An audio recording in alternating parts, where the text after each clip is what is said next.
Hi guys, welcome back to the channel. So in this video I'm gonna give you a tutorial on how to resize your video on Capcut. So here I've already add a video with a landscape format like this, and if you want to resize, you just need to find the ratio menu at the bottom in here. Click on that.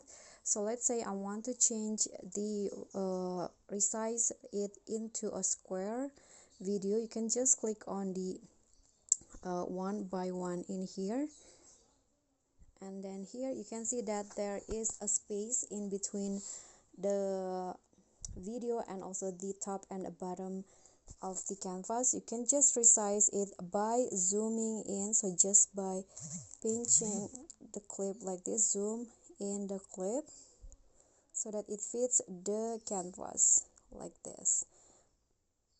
Okay, so that's how you can resize your video on Capcut. Thank you so much for watching. If you got any question, feel free to drop them in a comment, and if the video is helpful, remember to click thanks, like and subscribe. Bye.